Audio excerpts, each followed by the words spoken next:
Je suis trop heureuse que beaucoup de femmes et beaucoup d'actrices passent derrière la caméra. Plus il y en aura, mieux ce sera. Mais j'avais pas l'impression de faire un biopic, j'avais l'impression de raconter l'histoire d'une femme qui devient elle. En fait, je pense que le film, il peut aussi être vu par des gens qui ne connaissent pas Niki de Saint-Phal. Le sujet du film, c'est vraiment l'œuvre qu'elle accomplit sur elle-même, comment elle se transforme elle. Quand j'ai vu son parcours, la puissance de sa parole d'abord et comment elle était en avance sur son temps, quand j'ai trouvé dans sa biographie ces 10 années de transformation majeure, depuis la première image du film où elle est comme ça une espèce de femme bijou, mannequin, complètement réduite au silence, et jusqu'à la dernière image du film où elle s'est coupé les cheveux très courts et elle est armée avec un fusil. Il y a entre ces deux images un chemin qui paraît impossible à faire, mais qui est un chemin de révélation. Elle se révèle à elle-même, elle devient elle conquiert sa puissance et elle le fait à travers le combat de son dragon elle, qui est le combat de son trauma.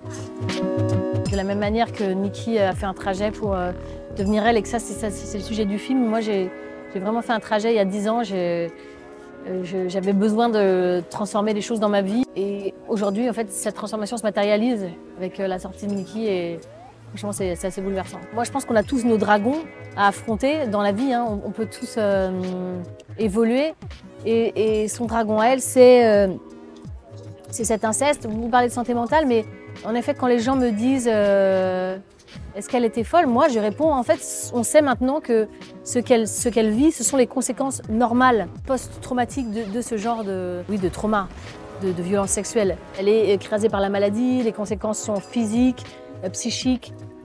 J'ai lu quelque part dans la préparation que 80% des gens qui traversent des épreuves d'inceste passent par des hôpitaux psychiatriques ou des troubles psychiatriques, et où se donne la mort. L'inceste, c'est vraiment... L'inceste côtoie la mort, c'est une souffrance psychique si forte que elle conduit à la nuit, quoi. Et ce qu'elle fait, elle, c'est le contraire de se donner la mort, elle se donne la vie. Et en ça, son parcours est exemplaire et puissant. En fait, l'idée m'est venue tout simplement en voyant cette interview de Niki, et elle ressemblait tellement à Charlotte que je me suis jamais posé la question. C'était vraiment une évidence, c'était pour elle.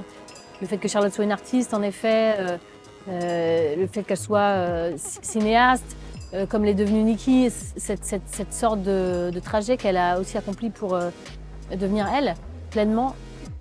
Moi, je sentais qu'il y avait une nécessité de raconter cette histoire aujourd'hui, et qu'elle résonnait très fort, et qu'on allait aussi entendre, mesurer toute la densité et la puissance de son œuvre maintenant.